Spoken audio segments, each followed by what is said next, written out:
আমরা যে চ্যাপ্টার আমরা শুরু করব সেটা molecular basis of inheritance. Already আমি নোটসও তোমাদেরকে প্রোভাইড করে দিয়েছি আজকের এই যে মলিকুলার বেসিস অফ ইনহেরিটেন্স, বা যেটাকে সিম্পলি আমরা বলবো মলিকুলার বায়োলজি।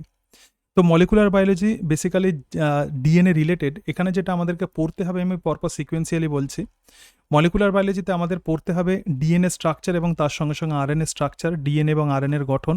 আমরা প্রত্যেকেই জানি যে ক্রোমোসোম প্রধানত ডিএনএ দিয়ে তৈরি হয়, তার সঙ্গে সঙ্গে সেখানে প্রোটিনও থাকে। তাহলে ডিএনএ এবং আরএনএ স্ট্রাকচার এবং তার সঙ্গে সঙ্গে ডিএনএ কিভাবে ক্রোমোসোমের মধ্যে থাকে সেই অংশটা যেমন পড়তে হবে, এর সাথে সাথে আমাদেরকে দেখতে হবে DNA replication, transcription, translation, genetic code, DNA fingerprinting, human genome project.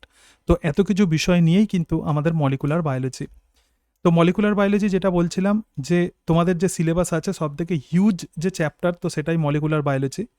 তো মোটামুটিভাবে আমার 3টা ক্লাস লাগবে মলিকুলার বায়োলজি ভালো করে শেষ করতে। তো এক্ষেত্রে দেখ, আজকে আমরা যেটা পড়বো মেনলি প্রধানত ডিএনএ এবং আরএনএ স্ট্রাকচার এবং তার সঙ্গে সঙ্গে ডিএনএ আরএনএর মধ্যে কি বেসিক পার্থক্য আছে এবং ক্রোমোজোমের ভেতরে কিভাবে ডিএনএ প্যাকেজড হয়ে থাকে সেটাই আমরা মেনলি পড়বো। সুতরাং মলিকুলার বেসিস অফ ইনহেরিটেন্সে এই অংশেতে আমরা দেখব Discovery of nucleic acid. DNA মানে হচ্ছে ডিঅক্সি রাইবো নিউক্লিক অ্যাসিড। প্রধানত 2 ধরনের নিউক্লিক অ্যাসিড থাকে আমরা জানি, একটা ডিএনএ আর একটা আরএনএ। তো সেই ডিএনএ এবং আরএনএ ডিসকভারি দেখবে এবং double helical model of DNA. এখানে দেখতে পাচ্ছিস একদম ডিএনএ আছে এবং ডিএনএতে 2টো স্ট্র্যান্ড থাকে, ঠিক আছে? এটা একটা স্ট্র্যান্ড, এখানে একটা স্ট্র্যান্ড। তো এই যে হেলিক্যাল, এই যে 2টো স্ট্র্যান্ড, এগুলো কিন্তু স্ট্রেট নয়, এগুলো প্রধানত একদম পেঁচিয়ে থাকে পরস্পরকে। তো সেই জন্য এটাকে বলা হয় যে double helical model and the types of DNA, এবং ডিএনএ প্রধানত কত রকমের হয়। তাহলে দেখ, এখানে যেটা দেখবো Discovery of nucleic acid, double helical model of DNA, types of DNA এবং কিছু সামারি। তো এই যে নিউক্লিক অ্যাসিডের ডিসকভারি জানতে গেলে আমাদের প্রথমে একটু হোয়াইট ব্লাড সেল সম্পর্কে জানতে হবে। আমরা জানি যে রক্তে বিভিন্ন রকমের কোষ থাকে, যেমন লোহিত কণিকা বা আরবিসি, ডব্লিউবিসি, প্লেটলেটস ইত্যাদি থাকে। প্লেটলেটস যদিও প্রকৃত সেল নয়। তো যাই হোক, এই যে ডব্লিউবিসি দেখতে পাচ্ছি, সেই ডব্লিউবিসির মধ্যে নিউক্লিয়াস আছে, ঠিক আছে? একদম এটা নিউক্লিয়েটেড, তার মানে এখানে নিউক্লিয়াস আছে এবং রাফলি স্ফেরিক্যাল। সম্পূর্ণ স্ফেরিক্যাল নয়, এটা রাফলি স্ফেরিক্যাল এবং শর্ট লাইভড সেল, খুব বেশি দিন এটা বাঁচে না, এবং protect from the infectious micro organism. আমরা প্রত্যেকে জানি যে শ্বেতকণিকা আমাদেরকে জীবাণুর হাত থেকে আমাদেরকে রক্ষা করে। এখন এই শ্বেতকণিকাটা কেন গুরুত্বপূর্ণ দেখ, এই যে ডব্লিউবিসি আছে, ডব্লিউবিসি প্রধানত 2 ধরনের হয়, একটা আগ্রানুলোসাইট আর একটা গ্র্যানিউলোসাইট। আমরা ক্লাস 11-এ পড়েছিলাম। আগ্রানুলোসাইট আবার 2 ধরনের হয়, একটা লিম্পোসাইট, একটা মোনোসাইট। আর গ্র্যানিউলোসাইট 3 ধরনের হয়, নিউট্রোফিল, ইওসিনোফিল এবং বেসোফিল, ঠিক আছে? জাস্ট আমরা একটু ডব্লিউবিসি সম্পর্কে আইডিয়া নিচ্ছি। এবং তার সঙ্গে সঙ্গে দেখ, আমরা বায়োকেমিস্ট্রিতে আর একটা বিষয় পড়েছিলাম, সেটা হচ্ছে নাইট্রোজেনাস বেস, মানে নাইট্রোজেনযুক্ত ক্ষার। তাহলে nitrogen containing compound with a ring structure, এখানে দেখতে পাচ্ছিস যে রিং স্ট্রাকচার আছে, এখানে রিং স্ট্রাকচার আছে, এগুলো রিং স্ট্রাকচার আছে। তাহলে সেই সমস্ত কম্পাউন্ড মানে কি, যেগুলো প্রধানত অনেকগুলো মলিকুল দিয়ে তৈরি হবে, তো তাকেই আমরা বলবো কম্পাউন্ড। তাহলে সেই কম্পাউন্ডগুলো যখন রিং স্ট্রাকচার তৈরি করে, ঠিক আছে, এবং তার মধ্যে নাইট্রোজেন থাকে, তো তাকেই আমরা বলবো নাইট্রোজেনযুক্ত ক্ষার। এবং এই নাইট্রোজেনযুক্ত ক্ষার প্রধানত 2 ধরনের হয়, একটা পিউরিন আর একটা হচ্ছে পাইরিমিডিন। পিউরিন মানে কি, পিউরিন মানে হচ্ছে ডাবল রিং বেস। দেখ, এটা হচ্ছে পিউরিন। পিউরিনে এখানে একটা রিং আছে, এটা একটা রিং আছে, তার মানে ডাবল রিং বেস। তোকে ডিটেল স্ট্রাকচার মনে না রাখলেও চলবে, শুধুমাত্র এটুকু মাথায় রাখবি, পিউরিন মানে হচ্ছে ডাবল রিংড স্ট্রাকচার। এদিকে একটা রিং আছে, এখানে একটা রিং আছে, আর এখানেও আমরা দেখতে পাচ্ছি ডাবল রিং স্ট্রাকচার। তো পিউরিন হচ্ছে 2 ধরনের হয়, একটা অ্যাডেনিন আর একটা গুয়ানিন। আর পাইরিমিডিনে দেখ, একটা সিঙ্গেল রিং স্ট্রাকচার, এখানে একটাই সিঙ্গেল রিং আছে। তো এখানে দেখতে পাচ্ছি 3 ধরনের হয়, একটা থাইমিন, একটা সাইটোসিন, একটা ইউরাসিল। এটুকু ক্লিয়ার? তাহলে পিউরিন মানে ডাবল রিং স্ট্রাকচার আর পাইরিমিডিন মানে হচ্ছে সিঙ্গেল রিং স্ট্রাকচার। ওকে, এর সঙ্গে সঙ্গে ডিএনএ আরএনএ স্ট্রাকচার বুঝতে গেলে আমাদেরকে জানতে হবে what is this pentose sugar. Pentose sugar মানে হচ্ছে সেটাই যেখানে 5টা কার্বন থাকে। দেখো, 1, 2, 3, 4 এবং 5টা, তো 5টা কার্বন থাকে, তো এটাই পেন্টোজ সুগার। পেন্টোজ সুগারের গঠন একদম খুব ভালো করে পড়ে রাখবি, ঠিক আছে?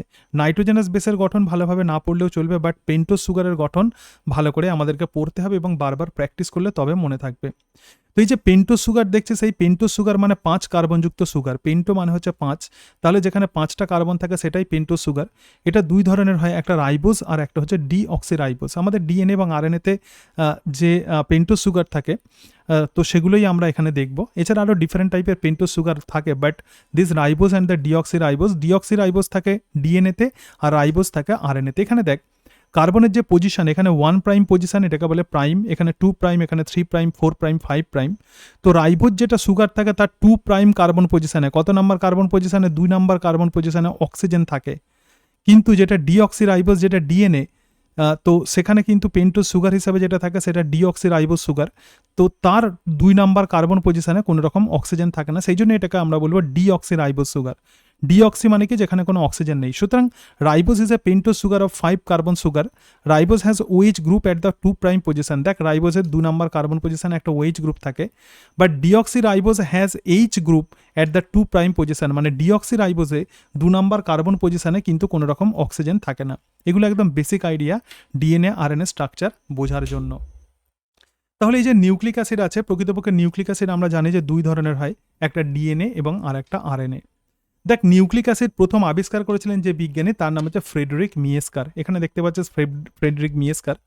তো ফ্রেডরিক মিয়েস্কার ছিলেন একজন Swiss biologist. In 1869 identified an acidic substance inside nucleus. ঠিক আছে, inside the nucleus of the white blood sell. প্রথমেই তোকে আমি ডব্লিউবিসিকে দেখালাম, শ্বেত রক্তকণিকাকে দেখালাম। তাহলে এই যে শ্বেত রক্তকণিকার আর মধ্যে, তার নিউক্লিয়াসের মধ্যে একটা অ্যাসিডিক সাবস্টেন্স পেলেন। কি অ্যাসিড? এটা কিন্তু ক্ষারীয় নয়, একটা অ্যাসিডিক পদার্থ তিনি আইডেন্টিফাই করেছিলেন। কোথা থেকে? শ্বেত কণিকা থেকে, পুঁজ সেল থেকে আবিষ্কার করেছিলেন। He accidentally found this compound when he was trying to isolate the protein. Actually তিনি ডব্লিউবিসি থেকে কি চেষ্টা করছিলেন? তিনি প্রোটিনকে খোঁজার চেষ্টা করছিলেন। দেখ, প্রকৃতপক্ষে বিজ্ঞানীরা এটা খোঁজার চেষ্টা করে যে what is the genetic material, DNA RNA নাকি প্রোটিন। আগে বিজ্ঞানীরা ভাবতো যে প্রোটিন মনে হয় বিভিন্ন অর্গানিজমের ক্যারেক্টার তৈরি করার জন্য বা তার জন্য প্রধানত রেসপন্সিবল। কিন্তু পরবর্তীকালে বিভিন্ন পরীক্ষার সাহায্যে এটাই প্রমাণ হয়েছে যে DNA is the genetic material. DNA যেটা জেনারেশন থেকে জেনারেশন ট্রান্সমিটেড হয়, so this is called genetic material. তো এই যে ফ্রেডরিক মিয়েস্কার কিন্তু চেষ্টা করছিলেন প্রোটিনকে খোঁজার। He saw that this new compound was neither. তখন তিনি একটা নতুন কম্পাউন্ড পেলেন, সেটা কিন্তু কোনো প্রোটিনও নয়, অথবা লিপিড নয়, অথবা কার্বোহাইড্রেট নয়। ঠিক আছে, তাহলে দেখ, প্রোটিন নয়, লিপিড নয়, কার্বোহাইড্রেট নয়, তাহলে সেটা কি? He also found that it was an acidic in nature. তিনি এটা দেখলেন যে সেটা acidic in nature and had high phosphorus content, যার মধ্যে ফসফরাস থাকে। ঠিক আছে, কি থাকে? ফসফরাস থাকে। And was resistant to the protein digestion. এই যে ফসফরাস দেখতে পাচ্ছিস নিউক্লিক অ্যাসিডের মধ্যে, সেটা কিন্তু এই যে প্রোটিন, তার সঙ্গে সঙ্গে কার্বোহাইড্রেট, লিপিডের মধ্যে এই ফসফরাস থাকে না। এটা এক্সক্লুসিভলি আমরা ডিএনএর মধ্যে বা আরএনএর মধ্যে আমরা দেখতে পাই। As it was isolated from the nucleus, যেহেতু এটা নিউক্লিয়াস থেকে আইসোলেট করা হয়েছিল ডব্লিউবিসির, হি গেইভ দ্য নেম নিউক্লিন। সেই জন্য তিনি এই অ্যাসিডিক সাবস্টেন্সের নাম দিয়েছিলেন nuclein. The term nuclein later became nucleic acid. সুতরাং দেখ, এই যে ফ্রেডরিক মিয়েস্কার তাহলে কি আবিষ্কার করেছিলেন? নিউক্লিন আবিষ্কার করেছিলেন। কোথা থেকে? এই যে ডব্লিউবিসি দেখতে পাচ্ছিস, ডব্লিউবিসির নিউক্লিয়াস থেকে নিউক্লিন আবিষ্কার করেছিলেন। পরবর্তীকালে এই নিউক্লিনের নাম দেওয়া হয়েছিল নিউক্লিক অ্যাসিড। তো এই যে নিউক্লিক অ্যাসিড আছে, এটা কিন্তু অ্যাসিডিক ইন নেচার। এখানে দেখতে পাচ্ছিস যে একটা পিএইচ স্কেল আছে, তাহলে এটা অ্যাসিডিক ইন নেচার, আর এর মধ্যে ফসফরাস থাকে। ঠিক আছে, হাই অ্যামাউন্ট অফ ফসফরাস থাকে এবং resistant to the protein digestion. Protein মানে কি? প্রোটিন হচ্ছে এনজাইম হিসাবে কাজ করে, যেটা সমস্ত বিভিন্ন রকমের পদার্থকে যেটা প্রধানত কি করতে পারে? ব্রেক করতে পারে। ঠিক আছে, তাহলে এটা কি করে? এই যে নিউক্লিক অ্যাসিড আছে, এটা কিন্তু প্রোটিন মানে এনজাইম এটাকে ভাঙতে পারে না। So this is resistant to protein digestion.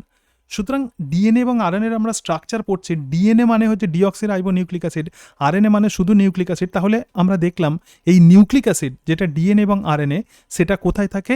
সেটা নিউক্লিয়াসের মধ্যে থাকে। এটুকু ক্লিয়ার? বুঝতে পেরেছো?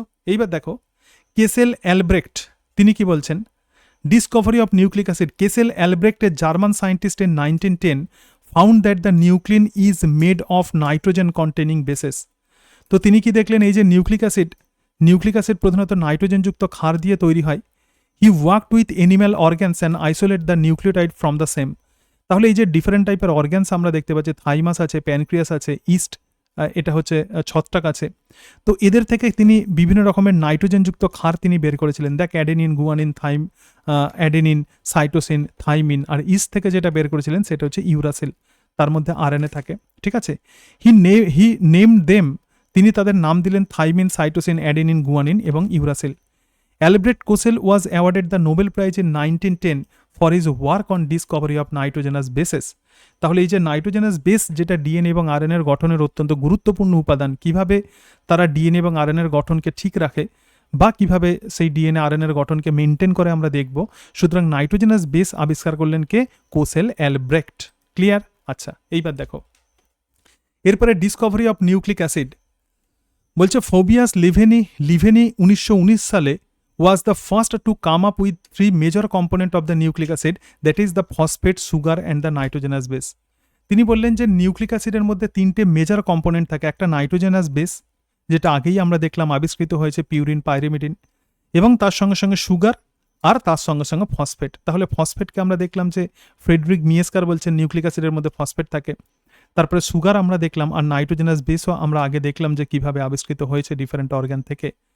সুতরাং এই যে তিনটে কম্পোনেন্ট, এই তিনটে কম্পোনেন্ট মিলে যেটা তৈরি হচ্ছে সেটা nucleotide. So he called this as nucleotide. DNA এবং আরএনএ এরকম অসংখ্য অসংখ্য নিউক্লিওটাইড দিয়ে তৈরি। তাহলে নিউক্লিওটাইড কি কি দিয়ে তৈরি হবে?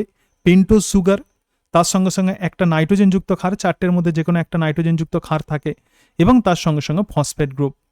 হি was the first to discover that the sugar component of the RNA is ribose.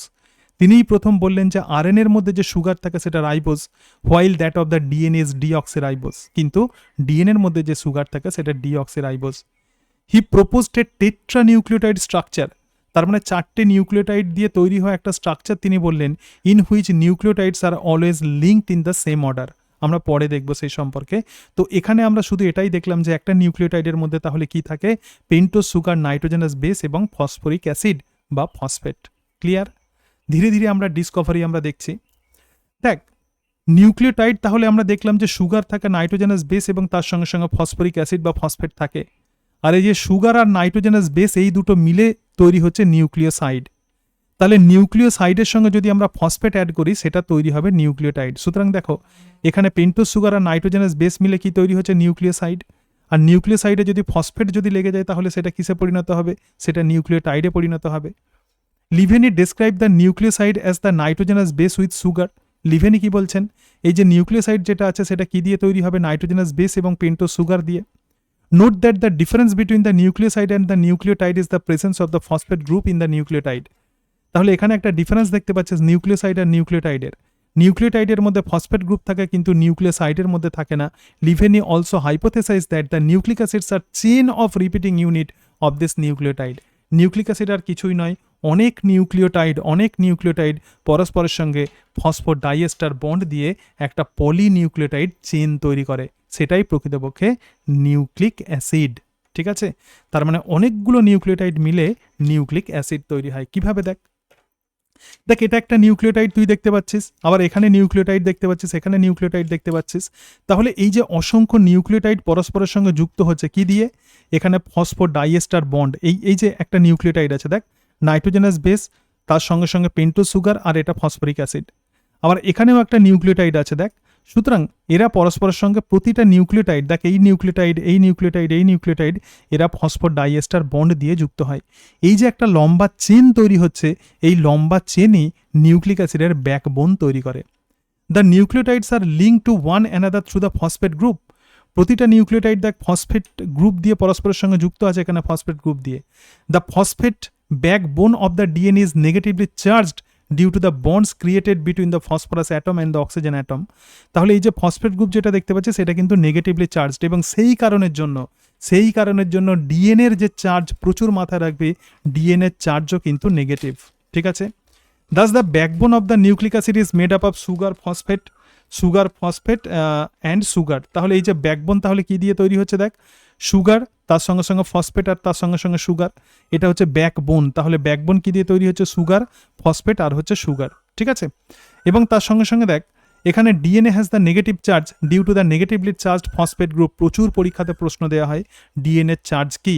আমরা পরে যখন জেল ইলেকট্রোফরেসিস পড়বো প্লাস ডিএনএর অন্যান্য প্রপার্টি পড়বো, আমরা দেখবো যে ডিএনএর এই যে নেগেটিভ যে প্রপার্টি, চার্জের যে প্রপার্টি, সেটা কতটা ইম্পর্ট্যান্ট। ক্লিয়ার? আচ্ছা, এবার দেখো, এখন আমরা তো দেখলাম যে ফসফরিক অ্যাসিড দিয়ে প্রতিটা নিউক্লিওটাইড পরস্পরের সঙ্গে যুক্ত থাকে। তাহলে এখানে দেখ এই জায়গাটা একটা নিউক্লিওটাইড। ঠিক আছে? এই জায়গাটাকে আমরা কি দেখতে পাচ্ছি? এটা একটা নিউক্লিওটাইড। এখানে আমরা দেখতে পাচ্ছি একটা নিউক্লিওটাইড, দেখ। সুতরাং এই যে অংশটা দেখতে পাচ্ছিস এটা হচ্ছে একটা নিউক্লিওটাইড। এটা তাহলে আমরা দেখলাম যে ডিএনএর কেন প্রকৃতপক্ষে নেগেটিভলি চার্জ ডিএনএর হয়। তো এরপরে আমরা যেটা দেখব সেটা হচ্ছে কি, যে প্রকৃতপক্ষে দুটো নিউক্লিওটাইড পরস্পরের সঙ্গে যুক্ত হয় কিভাবে? ফসফোডাইএস্টার বন্ড দিয়ে। দেখ, এটা ফসফরিক অ্যাসিডের একটা গঠন, H3PO4। ঠিক আছে? তাহলে এখানে আমরা দেখতে পাচ্ছি একটা নিউক্লিওটাইড আছে। নিউক্লিওটাইড মানে এখানে ডিঅক্সিরাইবোজ সুগার আছে, তার সঙ্গে সঙ্গে থাইমিন আছে, এদিকে ফসফরিক অ্যাসিড আছে। আবার এই দিকেও দেখ, এখানে আমরা দেখেছিলাম CH2OH, ঠিক আছে, অর্থাৎ এই যে নিউক্লিওটাইডের যে 5 নাম্বার কার্বন পজিশন যেটা ছিল সেখানে OH গ্রুপ ছিল, আর ফসফরিক অ্যাসিডের OH এর সঙ্গে এই 5 নাম্বার কার্বন পজিশনের OH বিক্রিয়া করে, তাহলে অ্যাসিডের সঙ্গে অ্যালকোহল যখন বিক্রিয়া করে তখন তাকে বলে এস্টার বন্ড। সুতরাং এদিকে একটা এস্টার বন্ড তৈরি হয়, এটা একটা এস্টার বন্ড, এই 3 নাম্বার পজিশনে OH গ্রুপ থাকে আমরা দেখেছিলাম রাইবোজ সুগারে। আবার এই যে 5 নাম্বার পজিশনে OH গ্রুপ থাকে, তাহলে ফসফরিক অ্যাসিডের OH গ্রুপ এইদিকে একটা এস্টার বন্ড তৈরি করে আর এইদিকে একটা এস্টার বন্ড তৈরি করে, তার মানে দুটো এস্টার বন্ড, সেই জন্য দুটো ডাইএস্টার বন্ড দিয়ে প্রতিটা নিউক্লিওটাইড পরস্পরের সঙ্গে যুক্ত থাকে। দেখ বলছে phosphate group links the 3' carbon of 1 sugar of the 1 nucleotide. দেখ এখানে যে 3 নাম্বার কার্বন পজিশন আছে, সেই 3 নাম্বার কার্বন পজিশনের সঙ্গে ফসফরিক অ্যাসিড একটা এস্টার বন্ড দিয়ে যুক্ত থাকে, and to the 5' carbon of the sugar of the succeeding nucleotide through an ester bond। এবং দেখ পরের যে নিউক্লিওটাইড আছে তার 5 নাম্বার কার্বন পজিশনের সঙ্গে এস্টার বন্ড দিয়ে যুক্ত থাকে, তার মানে দুটো নিউক্লিওটাইড পরস্পরের সঙ্গে ফসফোডাইএস্টার বন্ড দিয়ে যুক্ত থাকে, as there is one such ester bond on either side. যেহেতু ফসফরিক অ্যাসিডের দুই দিকে দুটো এস্টার বন্ড থাকে, সেই জন্য এই বন্ডকে আমরা বলবো ফসফোডাইএস্টার বন্ড। ক্লিয়ার? এটুকু বোঝাতে পেরেছি? এইবার দেখো তো টেট্রা নিউক্লিওটাইড স্ট্রাকচার। এখানে দেখ একটা নিউক্লিওটাইড আছে টোটাল একটা, তারপরে এখানে আমরা দেখছি দুটো, তিনটে, চারটে, এরকম বিভিন্ন নিউক্লিওটাইড আছে। বলছে Levene propose that the nucleotide are always linked in the same order. Levene এটা বলছেন যে নিউক্লিওটাইড সবসময় সেম অর্ডারে থাকে। এখানে যেমন এই যে নাইট্রোজেনাস বেসের যে সজ্জা, এটাই কিন্তু ডিএনএতে ইম্পর্টেন্ট, এবং আমরা যে জিনের কথা আমরা যে পড়ি সেটা হচ্ছে এই নাইট্রোজেনাস বেসের অ্যারেঞ্জমেন্ট। তো এখানে দেখ গুয়ানিন আছে, জি আছে, তারপরে এখানে সি আছে, এখানে টি আছে, এখানে এ আছে, এখানে জি আছে, এখানে সি আছে। তিনি এরকম বলছেন যে Levene propose that the nucleotides are always linked in the same order. He also propose that the DNA has equal amount of the ATGC। তার মানে কি তিনি এটা বলছেন একটা ডিএনএকে যদি আমরা ধরি, ভালো করে ভাব, একটা ডিএনএর মধ্যে সম পরিমাণে অ্যাডেনিন যতটা থাকবে থাইমিন ততটা থাকবে, গুয়ানিন যতটা থাকবে সাইটোসিনও ততটাই থাকবে, ঠিক আছে? তার মানে ডিএনএর মধ্যে অ্যাডেনিন, গুয়ানিন, থাইমিন, সাইটোসিন তাদের পরিমাণ সমান হবে। This positions were later found not to be true. এটা পরবর্তীকালে এটা ট্রু হয়নি, চার্গ্যাফ একটা আলাদা রুলস দিয়েছিলেন, কিন্তু লিভেনি একটা আইডিয়া দিয়ে দিলেন যে কিভাবে এরকমভাবে নিউক্লিওটাইডগুলো পরস্পরের সঙ্গে যুক্ত থাকে, এবং তিনি বলছেন যে একটা স্পেসিফিক অ্যারেঞ্জমেন্ট থাকে, কিন্তু ডিএনএতে সবসময় যে নাইট্রোজেনাস বেসের তুই সজ্জে এরকম দেখতে পাবি সেরকম নয়, বিভিন্ন ক্ষেত্রে সেটা চেঞ্জ হয়। সেই জন্য বলছে this propositions were later found to be not true, ঠিক আছে? কারণ এই অ্যারেঞ্জমেন্ট বিভিন্ন সময় বিভিন্ন চেঞ্জ হয়। তিনি বলছেন এইভাবেই থাকবে, কিন্তু দিস ইজ নট ট্রু। এছাড়া তিনি বলছেন যে অ্যাডেনিন থাইমিনের সঙ্গে সমান, তার মানে সব কিছু 25% করে থাকে, সেটা কিন্তু নয়। এক্ষেত্রে আমরা চার্গ্যাপসের রুলস দেখব, কিন্তু তিনি একটা আইডিয়া দিয়ে দিলেন যে ডিএনএর মধ্যে কি কি থাকতে পারে। এবারে দেখ এরপরে যেটা আছে সেটা হচ্ছে এরউইন চার্গ্যাপসের রুলস ইন 1948। প্রচুর প্রচুর প্রচুর ইম্পর্টেন্ট। তিনি কি দেখলেন? Notice that the amount of the adenine সমান অ্যামাউন্ট অফ থাইমিন। অ্যাডেনিন সবসময় যেহেতু থাইমিনের সঙ্গে যুক্ত হয়, তাহলে ডিএনএর মধ্যে যতটা পরিমাণে অ্যাডেনিন থাকবে ঠিক ততটা পরিমাণে থাইমিন থাকবে। অ্যাডেনিন সবসময় ডিএনএতে থাইমিনের সঙ্গে ডাবল বন্ড করে লেগে থাকে, তাহলে অ্যাডেনিন থাকা মানেই থাইমিন থাকা, তার মানে যতটা পরিমাণে অ্যাডেনিন থাকবে ততটা পরিমাণে থাইমিন থাকবে। এটা চার্গ্যাপস রুলসের প্রথম সূত্র। এবং তার সঙ্গে সঙ্গে তিনি বলছেন যে যতটা গুয়ানিন থাকবে ততটা সাইটোসিন থাকবে। গুয়ানিন সাইটোসিনের সঙ্গে ট্রিপল বন্ড করে লেগে থাকে, সুতরাং যতটা পরিমাণে গুয়ানিন থাকবে ঠিক সেম পরিমাণে সাইটোসিন থাকবে। যেটা আগে যে আমরা যেটা দেখলাম যে অ্যাডেনিন সমান থাইমিন সমান গুয়ানিন সমান সাইটোসিন, সেটা নয়। অ্যাকচুয়ালি অ্যাডেনিনের পরিমাণ থাইমিনের সঙ্গে সমান এবং গুয়ানিনের পরিমাণ সাইটোসিনের সঙ্গে সমান। This was later known as Chargaff's rules. এবং তিনি এটা প্রমাণ করলেন নাম্বার অফ পিউরিন, সেকেন্ড রুলসটাকে, এটা হচ্ছে প্রথম রুল। দ্বিতীয় রুল হচ্ছে নাম্বার অফ পিউরিন সমান নাম্বার অফ পাইরিমিডিন। তার মানে অ্যাডেনিন প্লাস গুয়ানিন যেটা দেখেছিলাম পিউরিন, সেটা সবসময় পাইরিমিডিনের সঙ্গে সমান হবে। অ্যাডেনিন প্লাস গুয়ানিন সমান thymine plus cytosine. This mean the number of the purine bases is equal to the number of the pyrimidine bases. Hence the Chargaff's explanation prove that the Levene's tetranucleotide theory to be wrong. ঠিক আছে, এটুকু clear? বোঝাতে পেরেছি? একটু বলো। আগের স্লাইডটা একবার দেখা। আগের স্লাইডটা দেখ। হ্যাঁ, থ্যাংক ইউ। হুম, ঠিক আছে। এখানে বলছে composition of the adenine guanine thymine cytosine in the DNA vary from one species to another. এত পার্সেন্টেজ আমাদের মনে না রাখলেও চলবে। মনে কর ধর মানুষের ডিএনএতে এই পরিমাণে অ্যাডিনিন আছে, এখানে একটা বিষয় লক্ষণীয়, দেখ ভালো করে দেখ, অ্যাডিনিন এখানে 30.9 আর থাইমিন কত 29.4, মানে মোরললেস সেম। আবার গুয়ানিন দেখ সাইটোসিনের সঙ্গে সমান। অন্য স্পিসিসেও দেখ এখানে অ্যাডিনিন আছে 28.8, এটা হচ্ছে মুরগিতে, আবার থাইমিন আছে কত 29.2। তার মানে এখানে যেটা দেখাতে চাইছে অ্যাডিনিন থাইমিনের সঙ্গে সমান, গুয়ানিন সাইটোসিনের সঙ্গে সমান। সমস্ত অর্গানিজমসের ক্ষেত্রে একই রকমের রুলস প্রধানত ফলো হয়। এবার দেখ ডিসকভারি অফ নিউক্লিক অ্যাসিড, তার মানে এই যে চারগ্যাপসের রুলস একটু ছবির সাহায্যে দেখে নে। ইন ডিএনএতে কি বলা হচ্ছে, অ্যাডিনিন সমান থাইমিনের সঙ্গে সমান, আর গুয়ানিন সবসময় সাইটোসিনের সঙ্গে সমান হবে। এবং তিনি এটা বলছেন যে পিউরিন, দেখ এটা হচ্ছে অ্যাডিনিন আর এটা হচ্ছে গুয়ানিন, ঠিক আছে। এখানে আমরা যদি অ্যাডিনিন দেখি তাহলে অ্যাডিনিন আর গুয়ানিন এদের যে যোগফল সেটা থাইমিন আর সাইটোসিনের সঙ্গে সমান, ঠিক আছে। অ্যাডিনিন আর গুয়ানিন এদের যোগফল কি হবে, থাইমিন সাইটোসিনের সঙ্গে সমান। প্রথমটাকে তুই যদি অ্যাডিনিন ধরিস, ঠিক আছে, আর এটাকে যদি থাইমিন ধরিস, দেখ দুটোর পরিমাণ হচ্ছে আমরা দেখতে পাচ্ছি সমান, অ্যাডিনিন সমান থাইমিন।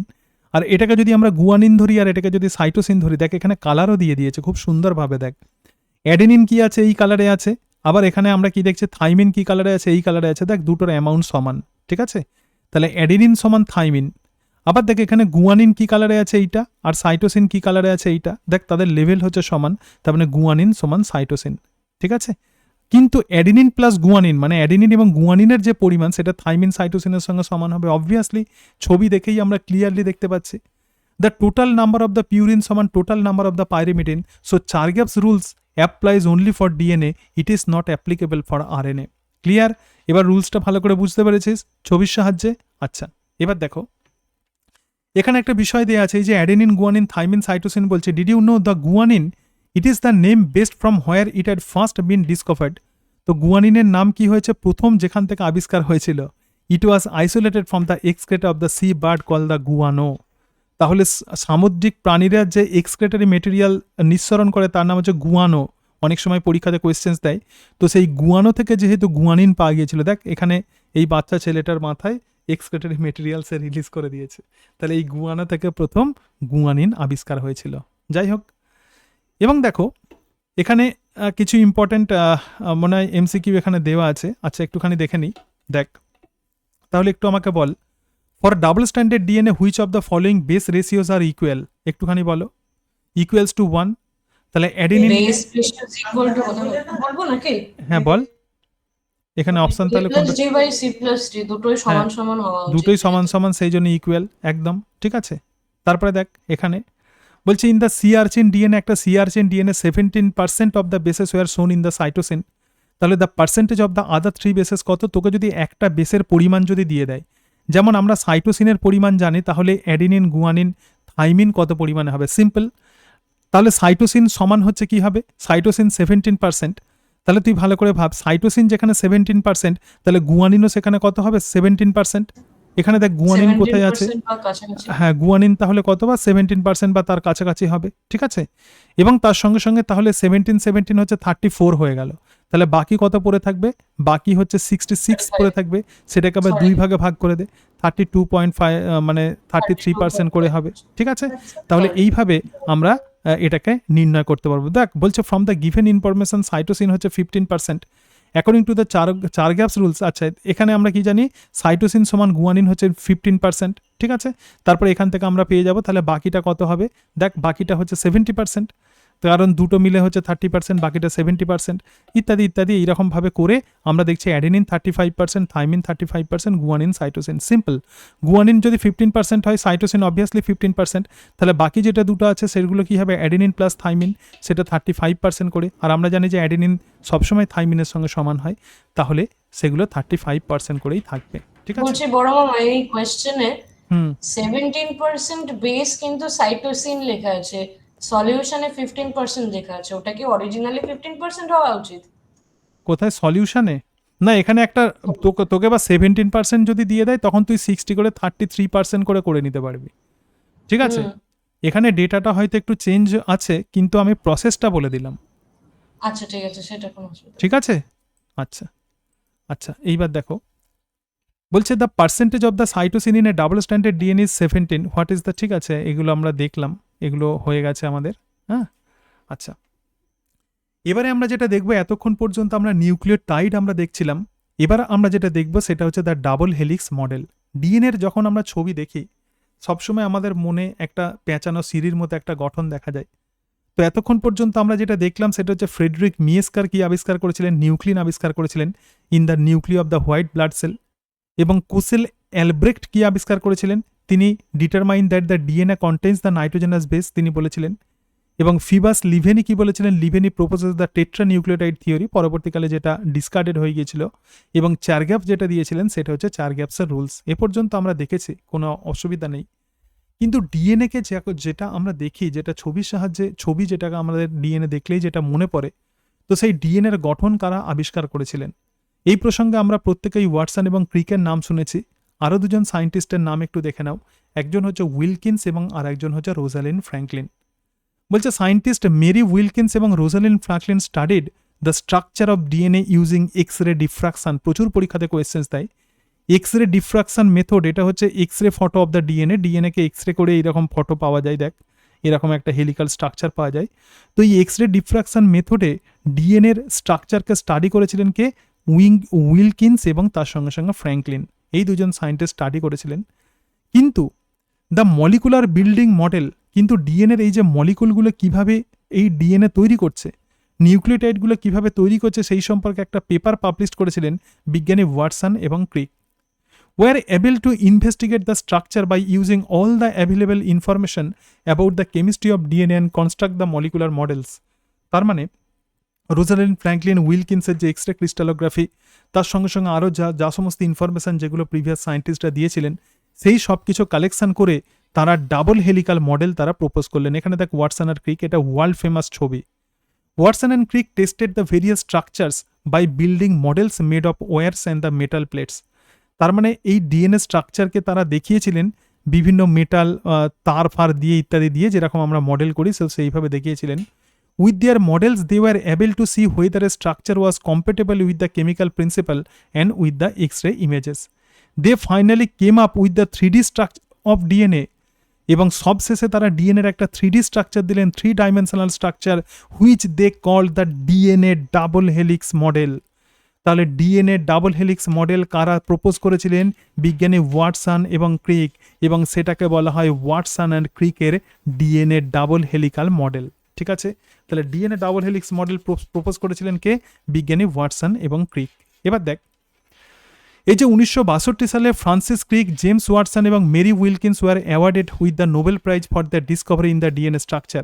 তাহলে রোজালিন ফ্র্যাঙ্কলিন কোথায় গেলেন? রোজালিন ফ্র্যাঙ্কলিন তার আগেই মারা গিয়েছিলেন, এবং নোবেল প্রাইজ কখনোই মৃত ব্যক্তিকে দেয়া হয় না। সেই জন্য 1962 সালে এই তিনজন সায়েন্টিস্ট কিন্তু নোবেল পুরস্কার লাভ করেছিলেন। দেখ, Rosalyn Franklin is the only woman involved in the solving the DNA mystery. ডিএনএর এই রহস্য রোজালিন ফ্র্যাঙ্কলিন আবিষ্কার, মানে তিনি প্রথম মহিলা যিনি এটা মানে চেষ্টা করেছিলেন ডিএনএর এই মিস্ট্রি আবিষ্কার করতে। The photo shown is famous, known as the photo 51, which was taken by Rosalind Franklin. এই যে ফটো আছে, ফটো 51, এইটা হচ্ছে ফেমাস একটা ফটো, এটা কিন্তু রোজালিন ফ্র্যাঙ্কলিন তুলেছিলেন। This was an important contribution towards the unravelling the structure of DNA. Sadly she died because the ovarian cancer in 1957। 1957 সালে তিনি ওভারিতে ক্যান্সারের জন্য তিনি মারা গিয়েছিলেন, এবং could not be considered for the Nobel Prize as the Nobel Committee does not consider awarding candidates after death. However, her contribution in deciphering the DNA structure is significant and praiseworthy. ঠিক আছে, যেটা অমূল্য যেটাকে বলা হয়। তাহলে এই হচ্ছে রোজালিন ফ্র্যাঙ্কলিনের কন্ট্রিবিউশন। তো আমরা যেটা দেখলাম যে ডিএনএ ডাবল হেলিক্যাল মডেল দিয়েছিলেন বিজ্ঞানী ওয়াটসন এবং ক্রিক। দ্য ডিএনএ ডাবল হেলিক্সে কি বলা হচ্ছে? বলছে ডিএনএতে দুটো তন্ত্রী থাকে, এরকম একটা স্ট্র্যান্ড থাকে, এরকম একটা দড়ি থাকে, আর এদিকে আর একটা দড়ি থাকে, এবং সেই দড়ি দুটো একটা অ্যাক্সিসের চারিদিকে, এরকম একটা ধরে যাকে অ্যাক্সিস আছে, মানে অক্ষ আছে, সেই অক্ষকে পেঁচিয়ে সেটা হচ্ছে পেঁচিয়ে থাকে। ঠিক আছে, তাহলে একটা অ্যাক্সিসের চারিদিকে এই দুটো তন্ত্রী পরস্পরকে পেঁচিয়ে থাকে, এবং এটা অনেকটা সিঁড়ির মতো, এবং সিঁড়িতে আমরা যেমন রেলিং দেখতে পাই, তাহলে ডিএনএতে এরকম রেলিং আছে। দেখ, সুতরাং সেই রেলিং কি দিয়ে তৈরি হচ্ছে? Sugar phosphate backbone. আমরা দেখেছিলাম সুগার এবং ফসফেট নিয়ে সেটা রেলিং তৈরি হচ্ছে। আর সিঁড়ির যে ধাপগুলো যেটা তৈরি হচ্ছে সেটা নাইট্রোজেনযুক্ত ক্ষার দিয়ে। ঠিক আছে, তাহলে দেখ এখানে নিউক্লিওটাইড আছে, তাহলে সুগার ফসফেট ব্যাকবোন এটাই প্রধানত সিঁড়ির রেলিং তৈরি করছে। আর স্টেপগুলো যেটা তৈরি করছে সেটা হচ্ছে এই নাইট্রোজেনযুক্ত ক্ষার।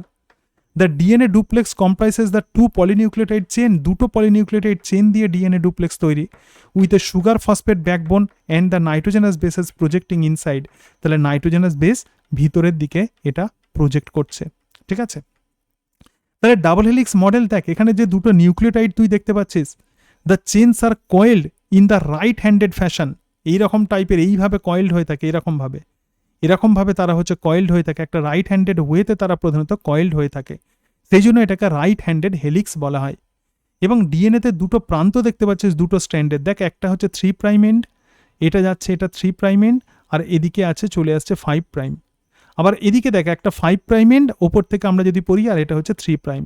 সুতরাং দুটো স্ট্র্যান্ড আছে, এই দুটো স্ট্র্যান্ড কিন্তু পরস্পরের সঙ্গে অ্যান্টি প্যারালাল। দেখ এদিকে একটা প্যারালাল মানে একটা লাইন, আর এদিকে একটা লাইন তার অপোজিটে, সেই জন্য বলা হচ্ছে যে দুটো স্ট্র্যান্ড হচ্ছে অ্যান্টি প্যারালাল।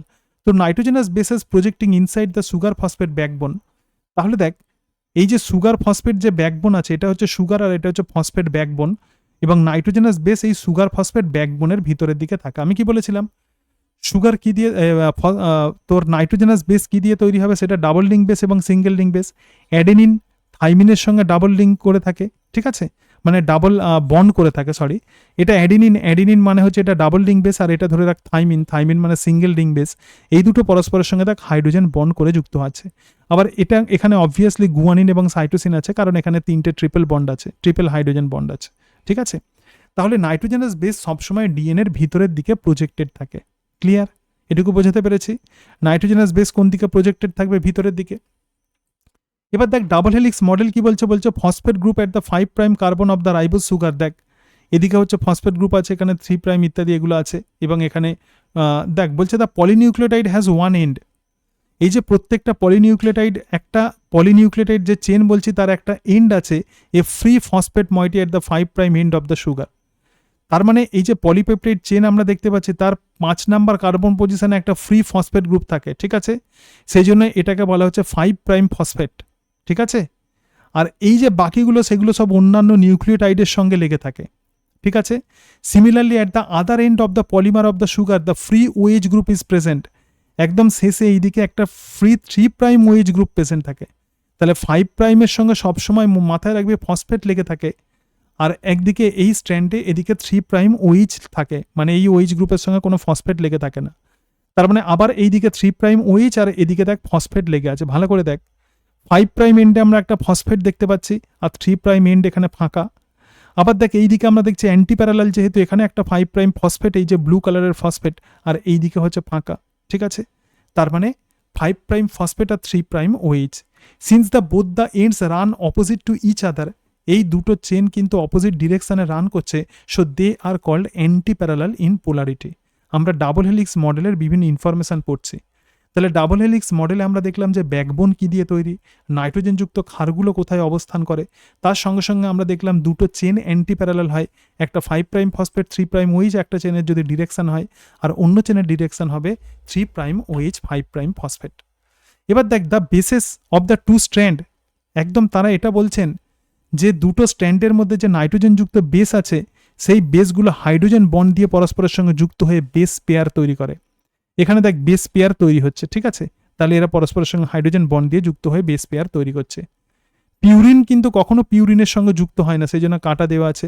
পিউরিন সবসময় পাইরিমিডিনের সঙ্গে যুক্ত, অর্থাৎ ডাবল লিঙ্ক বেস সবসময় সিঙ্গেল লিঙ্ক বেসের সঙ্গে যুক্ত হয়, আবার পাইরিমিডিন কখনো পাইরিমিডিনের সঙ্গে যুক্ত হয় না। A purine always pairs with a pyrimidine. এটা হচ্ছে ডিএনএ ডাবল হেলিক্স মডেলের আরও একটা মন্তব্য। এবার দেখ বলছে adenine pairs with the thymine through the 2 hydrogen bond. তাহলে অ্যাডিনিন থাইমিনের সঙ্গে দেখ দুটো হাইড্রোজেন বন্ড দিয়ে যুক্ত থাকবে, এটা অ্যাডিনিন আর এটা থাইমিন। কটা হাইড্রোজেন বন্ড? একটা দুটো। আর গুয়ানিন সবসময় কি হচ্ছে? সাইটোসিনের সঙ্গে দেখ এখানে গুয়ানিন আছে, এটা সাইটোসিন আছে, কটা হাইড্রোজেন বন্ড দিয়ে লেগে থাকে? 3টে। এত ডিটেলসের স্ট্রাকচার পড়তে হবে না, শুধুমাত্র ডিঅক্সি রাইবোজ সুগার আর রাইবোজ সুগারের স্ট্রাকচারটা মাথায় রাখবি। তাহলে গুয়ানিন সবসময় সাইটোসিনের সঙ্গে ট্রিপল বন্ড করে থাকে আর অ্যাডেনিন থাইমিনের সঙ্গে ডাবল বন্ড করে থাকে, তাহলে অবভিয়াসলি জিসি রিচ বন্ড কিন্তু সবসময় স্ট্রঙ্গার হবে। জিসি রিচ বন্ড সবসময় কি হবে, শক্তিশালী হবে, স্ট্রঙ্গার হবে। ক্লিয়ার?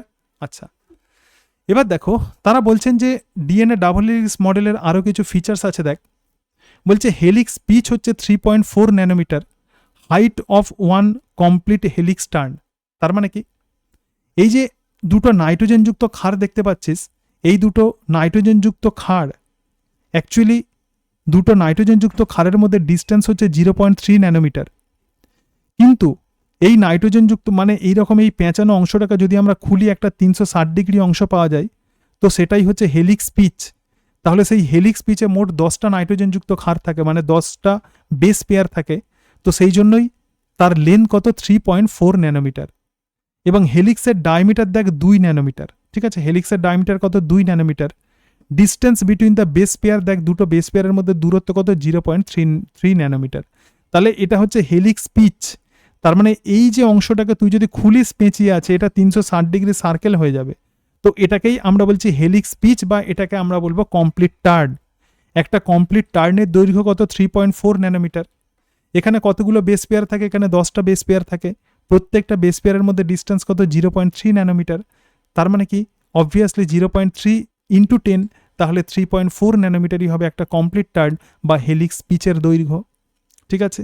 আচ্ছা, এরপরের অংশে আমরা চলে যাই। দেখ, সুতরাং এখানে দেখ দ্য ডাবল হেলিক্সের আরও কিছু ফিচার্স আছে, ডিএনএর আরও কিছু ফিচার্স আছে। এখানে একটা গভীর খাঁজ দেখতে পাচ্ছিস।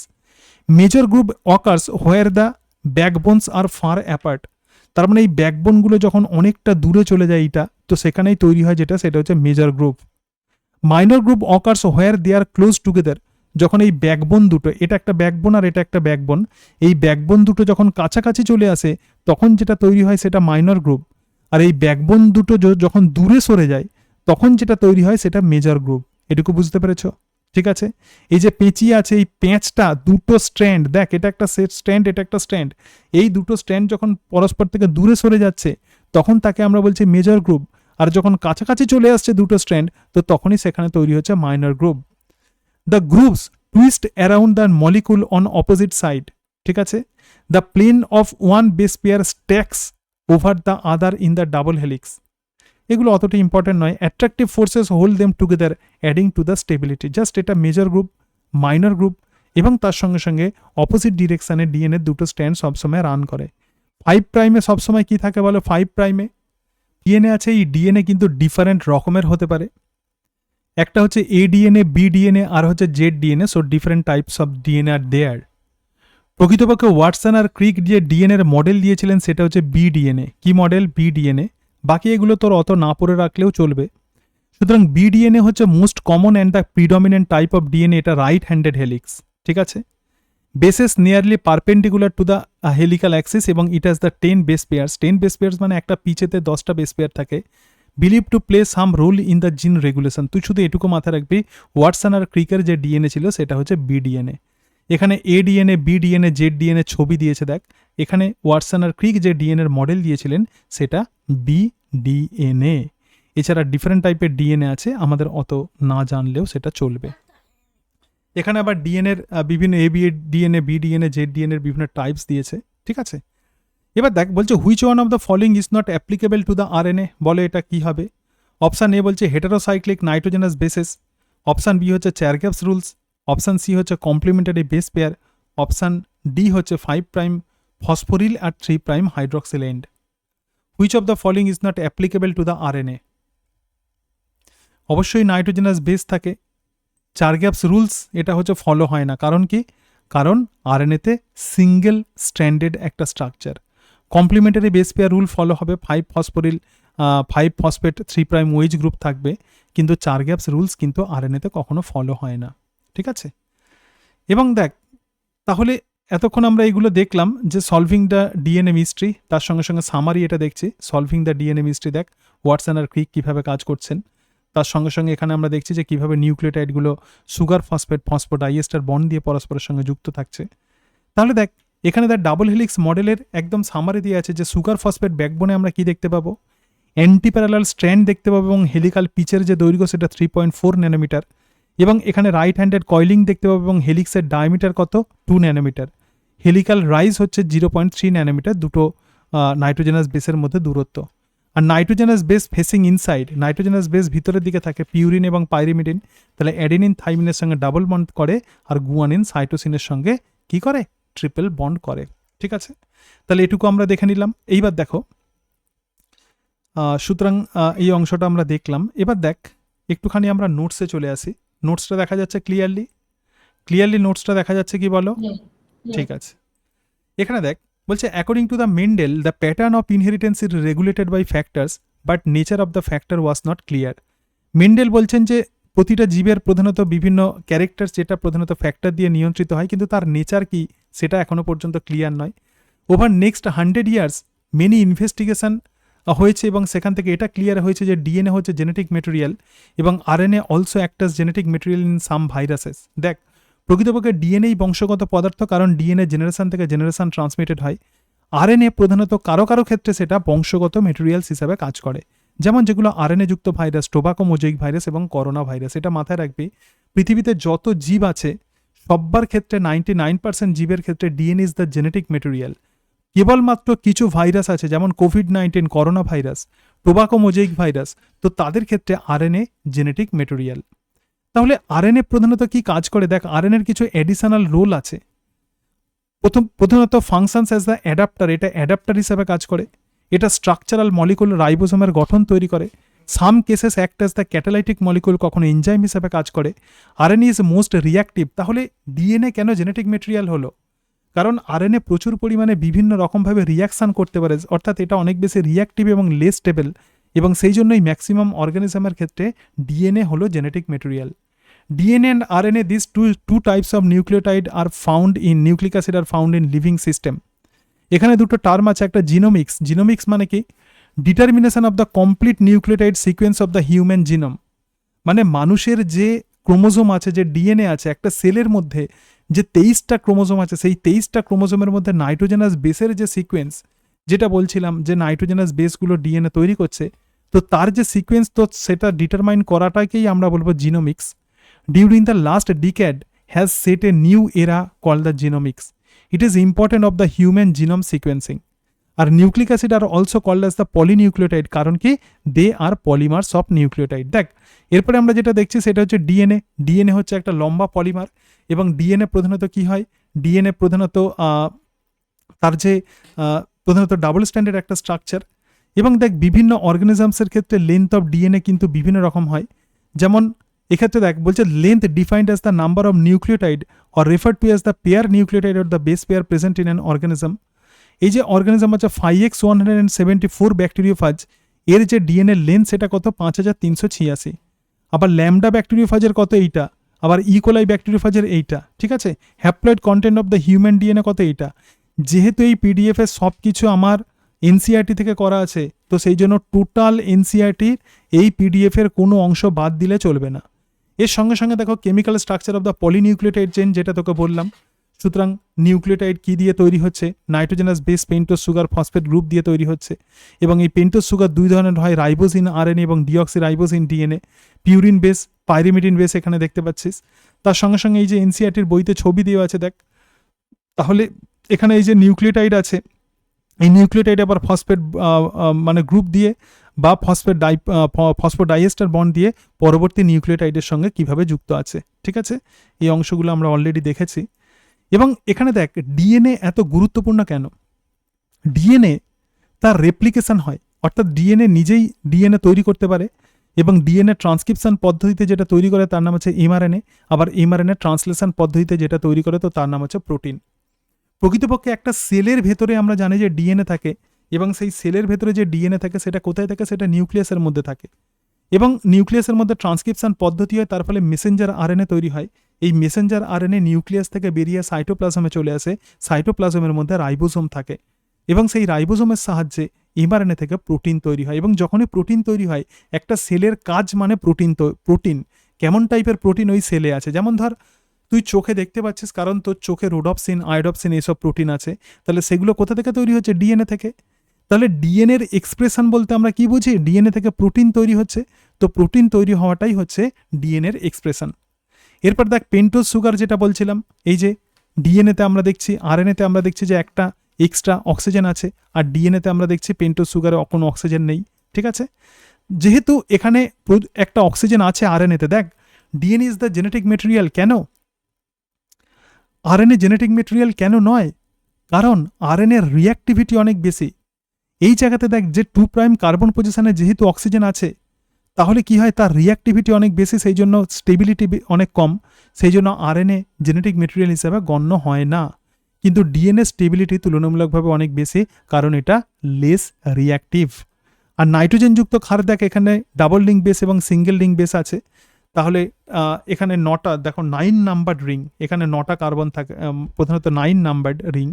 ঠিক আছে, আর পাইরিমিডিন মানে হচ্ছে 6 মেম্বার্ড রিং, এটা মেম্বার্ড রিং, 9 মেম্বার রিং, আর এটা হচ্ছে 6 member ring. Nitrogen present at the all odd position. তাহলে এই যে পিউরিনে যে নাইট্রোজেন দেখবি, একটু স্ট্রাকচারটা দেখবি, সমস্ত অড পজিশনে নাইট্রোজেন থাকে, 1, 3, 7 এবং 9 পজিশনে নাইট্রোজেন থাকে। আর পাইরিমিডিনে কি nitrogen at the all odd position except the 5, কেবলমাত্র 5 নাম্বার পজিশনে নাইট্রোজেন থাকে না। তাহলে দেখ এখানে যে 1 এবং 3 আছে, এখানে আমরা কি দেখতে পাচ্ছি, এই যে 9 আর 1, so will bind to the sugar, তার মানে এটাই প্রধানত সুগারের সঙ্গে যুক্ত হয়। অর্থাৎ সুগারের 1 নাম্বার কার্বন পজিশনের সঙ্গে যদি পিউরিন থাকে, তাহলে 9 নাম্বার পজিশনে যে নাইট্রোজেন আছে তার সঙ্গে যুক্ত হবে। আবার ফের এখানে যদি পাইরিমিডিন থাকে, তাহলে 1 নাম্বার পাইরিমিডিনের 1 নাম্বার নাইট্রোজেনের সঙ্গে যুক্ত হবে। এই জায়গাটা একটু দেখে নিলাম। তাহলে নিউক্লিওসাইড আমরা কাকে বলবো? এই যে সুগার, সুগারের সঙ্গে আমরা দেখছি নাইট্রোজেনাস বেস লেগে আছে, কি বন্ড দিয়ে লেগে থাকে? এন গ্লাইকোসাইডিক লিঙ্কেজ দিয়ে লেগে থাকে। ঠিক আছে, তারপর দেখ নিউক্লিওটাইড তাহলে আমরা কাকে বলবো? এই যে 5 নাম্বার কার্বন পজিশনে আমরা জানি যে ফসফেট লেগে থাকে, তো এটা হচ্ছে ফসফোডাইএস্টার বন্ড, কারণ কি এখানে CH2OH থাকে। তাহলে অ্যালকোহলের সঙ্গে অ্যাসিডের রিয়াকশনের ফলে এস্টার বন্ড তৈরি হয়। কিভাবে হচ্ছে? দেখ এখানে CH2OH আছে, তাহলে দেখ এখানে ফসফরিক অ্যাসিড, তাহলে এর এইচ আর এটা বেরিয়ে যাচ্ছে, জল বেরিয়ে যাচ্ছে, এবং তার ফলে এরকম একটা বন্ড তৈরি হচ্ছে, এটাই ফসফোডাইএস্টার বন্ড। এবং এই ফসফোডাইএস্টার বন্ডের সাহায্যেই প্রধানত 2টো নিউক্লিওটাইড পরস্পরের সঙ্গে লেগে থাকে। দেখ এটা একটা নিউক্লিওটাইড। কেন নিউক্লিওটাইড? কারণ এর মধ্যে আমরা দেখতে পাচ্ছি যে নাইট্রোজেনযুক্ত ক্ষার আছে, তার সঙ্গে সঙ্গে আমরা দেখছি 5 নাম্বার কার্বন পজিশনে ফসফেট লেগে আছে। আবার এটাও একটা নিউক্লিওটাইড, নাইট্রোজেনযুক্ত ক্ষার আছে এবং এখানে ফসফেট লেগে আছে, কিন্তু এই যে ফসফরিক অ্যাসিড, সেটা আগের নিউক্লিওটাইডের 3' এর সঙ্গে একটা এস্টার বন্ড করেছে, আর পরের নিউক্লিওটাইডের সঙ্গে 5' সঙ্গে একটা এস্টার বন্ড করেছে। তার মানে 2টো ডাইএস্টার বন্ড তৈরি করে 2টো নিউক্লিওটাইড পরস্পরের সঙ্গে লেগে থাকে। ঠিক আছে, আচ্ছা বলছে at one end a free phosphate moiety at the 5' end of the sugar, তো এটাকেই আমরা বলবো 5' ফসফেট। দেখ এখানে 5' ফসফেট, আর 3 নম্বর পজিশনে কোনো ফসফেট লেগে নেই, সেই জন্য এটাকে আমরা বলছি 3'OH। তাহলে একটা চেন যদি এরকম হয়, অন্য চেন কি হবে? 3'OH 5' phosphate. ঠিক আছে, আচ্ছা এবারে আমরা যেটা দেখবো সেটা হচ্ছে আরএনএ। দেখো every nucleotide residue has an additional OH group. ঠিক আছে, প্রত্যেকটা নিউক্লিওটাইডে আমরা দেখবো যে একটা অ্যাডিশনাল OH গ্রুপ থাকবে। কোথায় থাকবে? সেটা থাকবে যেখানে, সেটা হচ্ছে রাইবোজ সুগারে। ঠিক আছে, এবং তার সঙ্গে সঙ্গে অলসো আরএনএতে কিন্তু কোনো থাইমিন থাকে না, শুধুমাত্র ইউরাসিল থাকে। Uracil is present at the place of thymine. Clear? এরপরে দেখো স্ট্রাকচার অফ ডিএনএ যেটা বলছিলাম এতক্ষণ, বলেছি ফ্রেডরিক মিয়েস্কার কি আবিষ্কার করেছিলেন?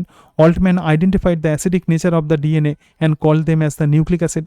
এবং ওয়াটসন এবং ক্রিক কি করেছিলেন? ডিএনএ ডাবল হেলিক্স মডেল দিয়েছিলেন, favourite DNA double helix model, যেটা ছিল একটা hallmark of their model was base pairing between the 2 strands of the polynucleotide chain. ঠিক আছে, এবং 4 গ্যাপসের রুলস ভালোভাবে আমি ডিটেলসে বলেছি।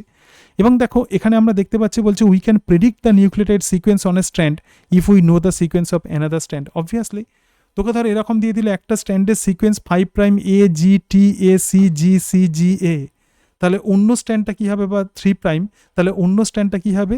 অন্য স্ট্র্যান্ড হবে 3'। অ্যাডেনিনের কমপ্লিমেন্টারি কী হবে? থাইমিন। গুয়ানিনের সাইটোসিন। আমরা অবভিয়াসলি সেটাকে আমরা নির্ণয় করতে পারি। ঠিক আছে, এরপরে দেখো salient feature of the double standard DNA. দেখ একটা ডাবল স্ট্যান্ডার্ড ডিএনএ প্রধানত কি হয়?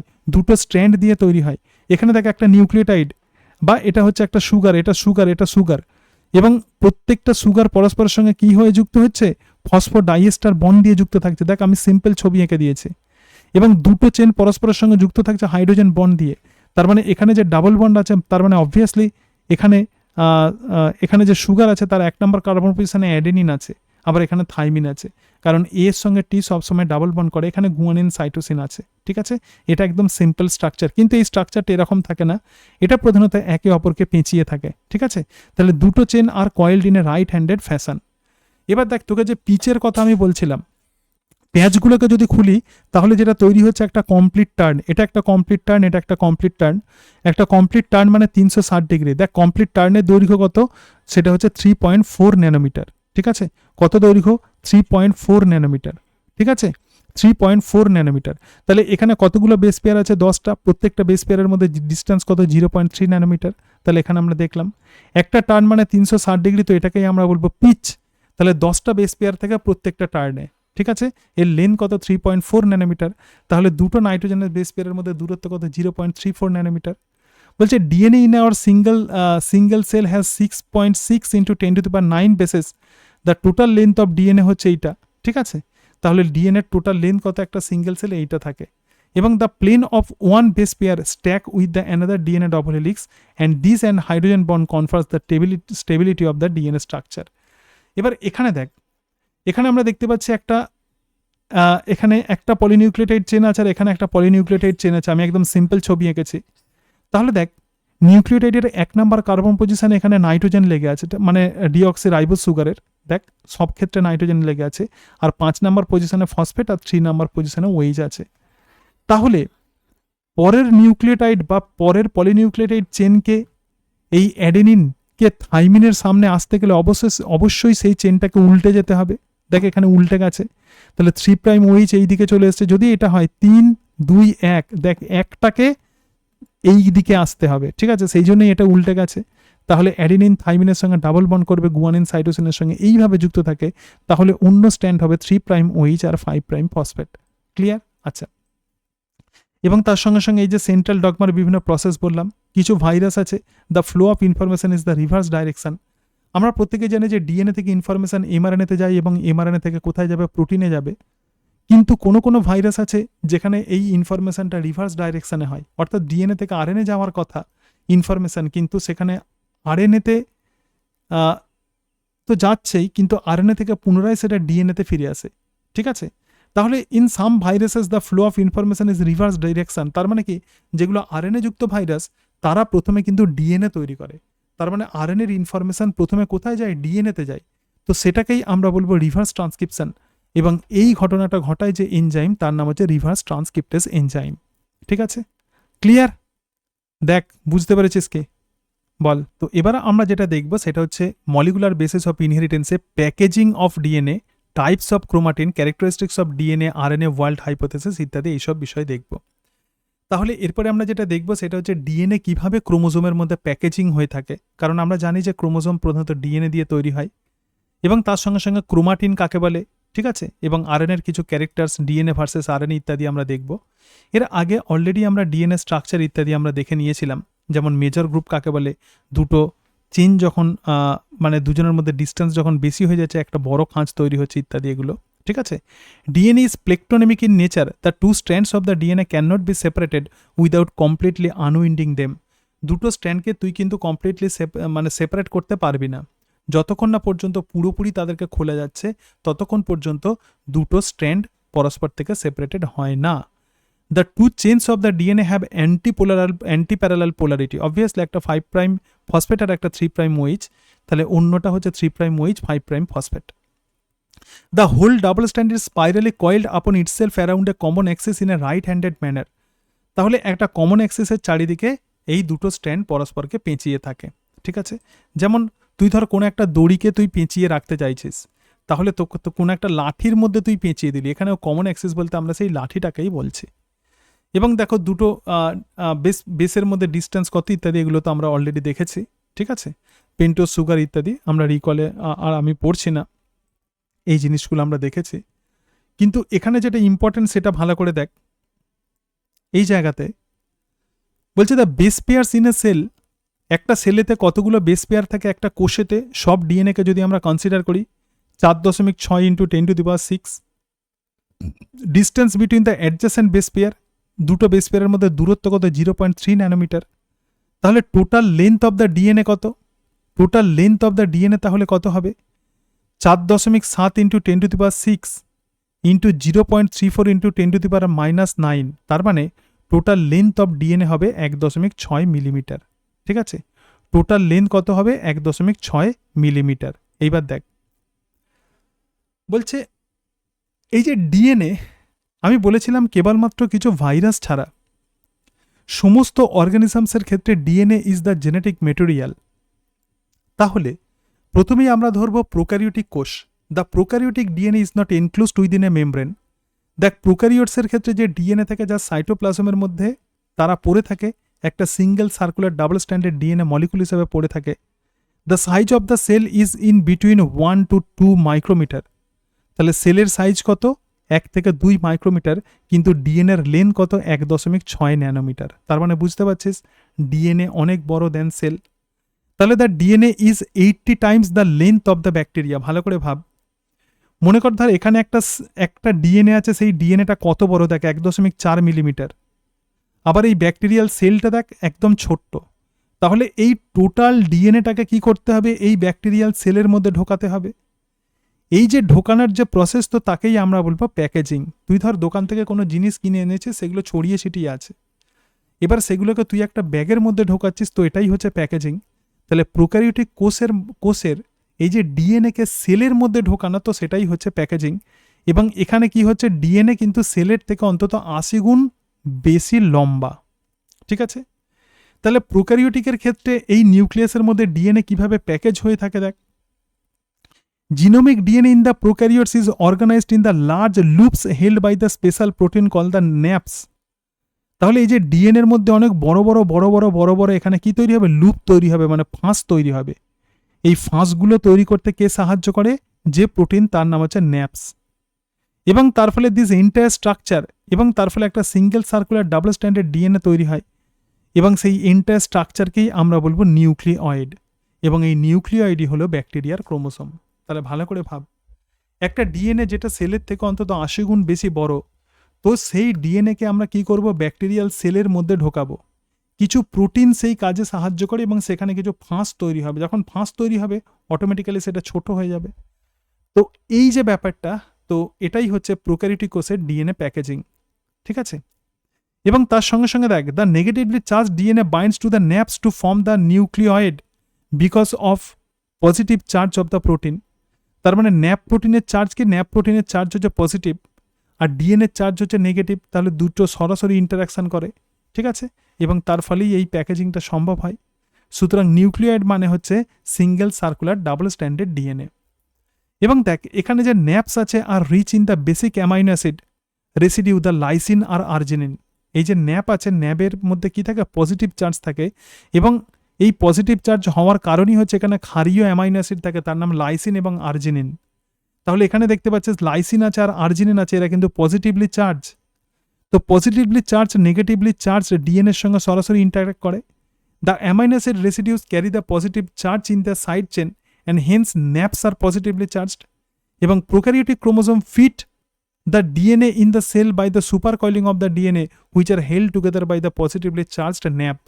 এই ন্যাপ কি কাজ করে, এই ন্যাপ ডিএনএর মধ্যে অনেক ফাঁস তৈরি করে, ডিএনএ তুলনামূলকভাবে ছোট হয়ে যায় এবং তার ফলে ডিএনএ সেলের মধ্যে চলে যায়। এখানে যেটা ইম্পর্টেন্ট পয়েন্ট তোকে নোট করতে হবে, ডিএনএ নেগেটিভলি চার্জড এবং এখানে যে ন্যাপ প্রোটিন দেখছিস, তো সেই ন্যাপ প্রোটিন পজিটিভ চার্জ, কারণ এখানে দুটো ক্ষারীয় অ্যামাইনো অ্যাসিড বেশি রিচ থাকে সেই প্রোটিনে, একটা লাইসিন আর একটা arginine, which are also positively charged amino acid. Eukaryotic সেলেও কিন্তু এরকম প্রধানত প্রোটিন থাকে। দেখ ইউক্যারিওটিক সেলে তাহলে base pair in a cell কত 6.6 ইন্টু 10⁶। তাহলে টোটাল লেন্থ অফ ডিএনএ কত 2.24 মিটার।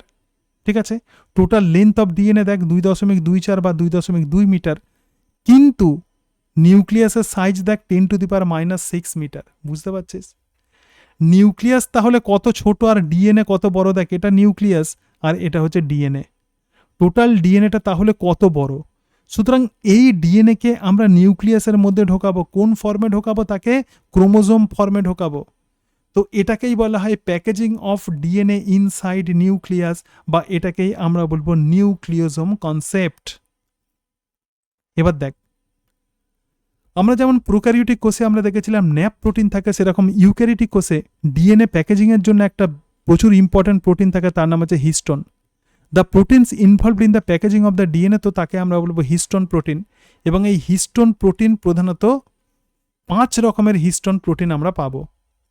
একটা H2A, একটা H2B, একটা H3 আর একটা H4। কিন্তু H2A দুটো করে থাকে, H2B দুটো করে থাকে, H3 দুটো করে থাকে, H4 দুটো করে থাকে, সেই জন্য এটাকে আমরা বলবো histone octamer. Histone are organised, histone প্রোটিনকে অর্গানাইজ হতে গেলে unit of 8 molecule call the histone octamer, মানে H2A, H2B, H3, H4 occur in pairs. কিন্তু এখানে যে H1 দেখতে পাচ্ছি সেটা পেয়ার ফর্মে থাকে না। তাহলে দেখ হিস্টোন অক্টামার আমরা দেখলাম, কনসেপ্ট আমাদের রাখতে হবে। এইবারে কি হবে দেখ, এই যে ডিএনএ আছে, ডিএনএটা কি করে, এই হিস্টোন অক্টামারকে পেঁচিয়ে রাখে। ডিএনএটা কি করবে, হিস্টোন অক্টামারকে পেঁচিয়ে রাখে। দেখ এখানে যে হিস্টোন অক্টামার এটা দেখতে পাচ্ছিস, এটা হচ্ছে একটা হিস্টোন অক্টামার। এবার ডিএনএ সেখানে এখানে প্যাঁচ মেরে দিল।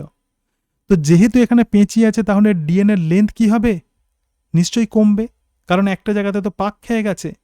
So histone octamer binds and wraps approximately 1.7 turn of the DNA or 200 base pair of the DNA. এই জায়গাটা, এই যে ডিএনএ যাচ্ছিল, যেতে যেতে 200টা বেস পেয়ার এখানে এসে আটকে গেল, একটা ছোট্ট জায়গাতে আটকে গেল, এবং এটাকেই আমরা বলছি র্যাপিং ডিএনএ। ঠিক আছে, তাহলে ডিএনএ হিস্টোন অক্টামারকে কভার করে পেঁচিয়ে থাকে। ক্লিয়ার? ঠিক আছে, এবার দেখ নিউক্লিওসোম তাহলে কাকে বলবো? নিউক্লিওসোম হচ্ছে একটা beads on a string structure, মানে যেন মনে হচ্ছে একটা দড়ির ওপর পুঁতির মতো গঠন। তুই এখানে ডিএনএকে দেখতে পাবি হিস্টোন অক্টামারকে পেঁচিয়ে আছে, এবং এই প্যাঁচটা যাতে খুলে না যায় সেই জন্য H1 এটাকে সিল করে রাখা। যাই হোক, নিউক্লিওসোম কি, it is stable due to the hydrogen bonding between OH group of the amino acid of the histone peptide and the phosphodiester backbone of the DNA. তার মানে ডিএনএ আর হিস্টোন প্রোটিনের মধ্যে এখানে ইন্টারাকশন হচ্ছে, এবং তার ফলে নিউক্লিওসোম অনেক স্টেবল থাকে। এই যে স্ট্রাকচারটা, এটাই হচ্ছে নিউক্লিওসোম। ক্রোমাটোসোম তাহলে আমরা কাকে বলে বলছে, small segment of the DNA connecting the two adjacent nucleosome. এটা হচ্ছে একটা স্মল ডিএনএ সেগমেন্ট দেখ, যেটা প্রধানত দুটো নিউক্লিওসোমকে কানেক্ট করে, তো তাকেই আমরা বলবো লিঙ্কার ডিএনএ। ঠিক আছে, এবার দেখ the H1 protein of the histone octamer is attached over the linker DNA. এখানে লিঙ্কার ডিএনএ থাকে, H1 হিস্টোন প্রোটিন থাকে, যেটা প্রধানত এই প্যাঁচ যাতে খুলে না যায় সেই কাজে সাহায্য করে, এবং nucleosome and the linker DNA together constitute the chromatosome. সুতরাং এই যে নিউক্লিওজোম এবং তার সঙ্গে সঙ্গে লিঙ্কার ডিএনএ, এই সবগুলো একসঙ্গে তৈরি করছে ক্রোমাটোজোম। সুতরাং ডিএনএ প্যাকেজিং, ডিএনএকে নিউক্লিয়াসের মধ্যে ঢোকার জন্য বিভিন্ন রকমের লেভেল অফ প্যাকেজিং আছে। তার মধ্যে প্রথম লেভেলের যে প্যাকেজিং, তো সেটাই হচ্ছে নিউক্লিওজোম। নিউক্লিওজোমে একটা হিস্টোন অক্টামার থাকে, যেখানে হিস্টোন প্রোটিনের H2A, H2B, H3, H4 এগুলো হচ্ছে 4টে করে থাকে, এবং সেটাকে ডিএনএ 200টা বেস পেয়ার সেখানে পেঁচিয়ে থাকে 1/3 পাকে। তো সেটাই তৈরি করছে নিউক্লিওজোম। আর দুটো নিউক্লিয়াসের নিউক্লিওজোমের মাঝে যে ডিএনএটা থাকে তাকে বলে linker DNA.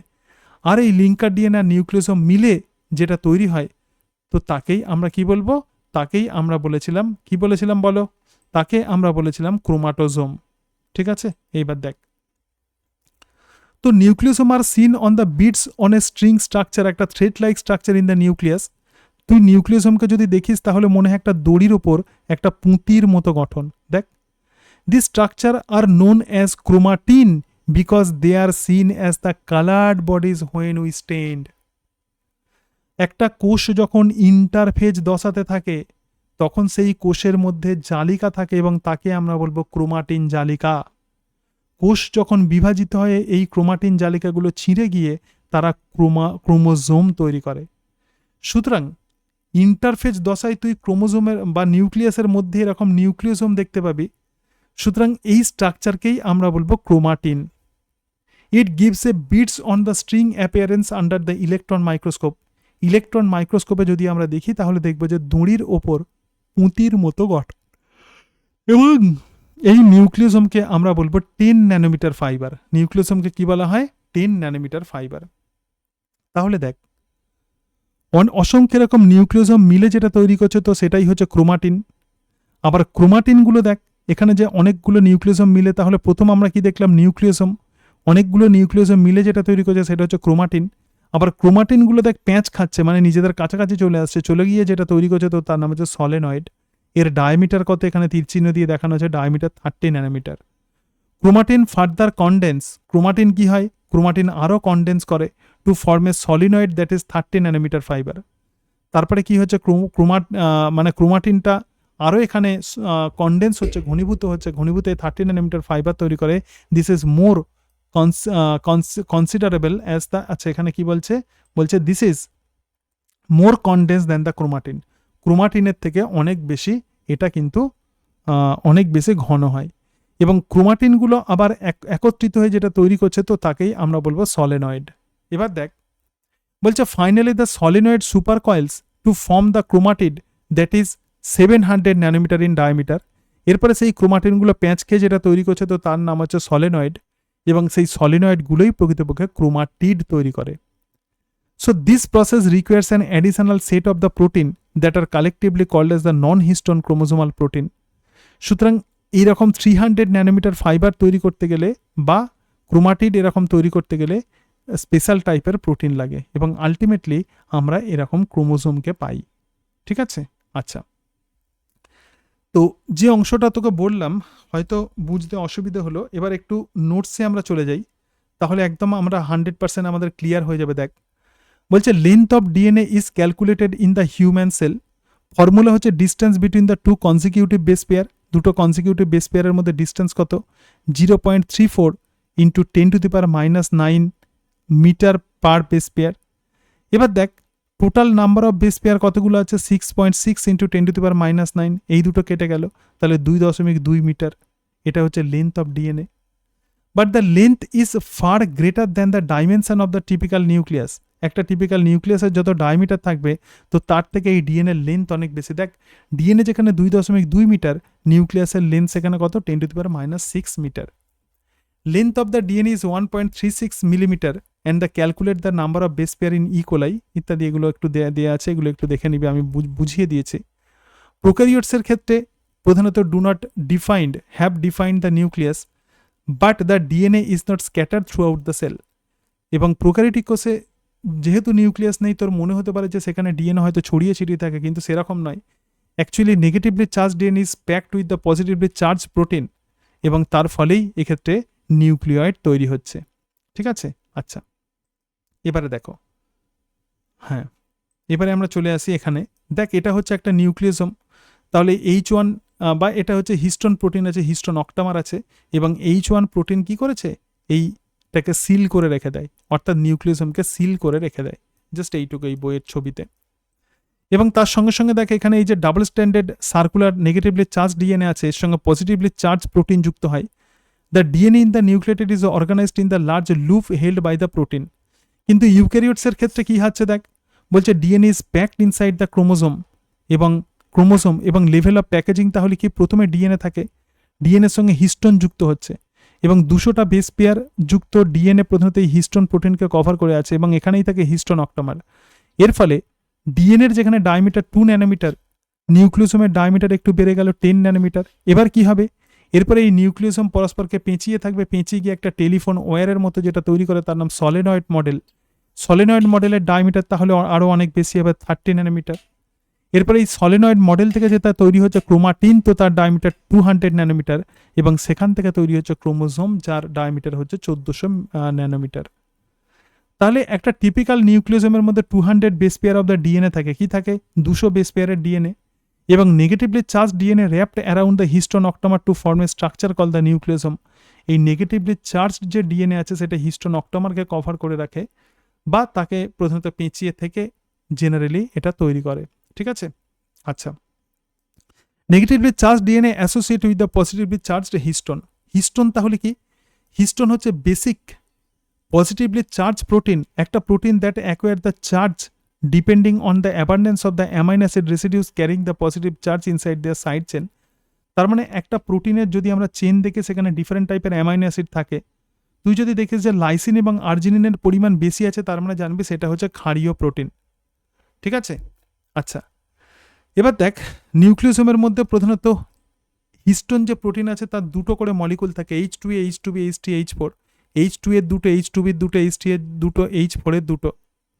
The H1 is associated with the linker DNA, কিন্তু H1 লিঙ্কার ডিএনএর সঙ্গে যুক্ত হয় may lie at the point where the DNA enters or leaves the core nucleosome.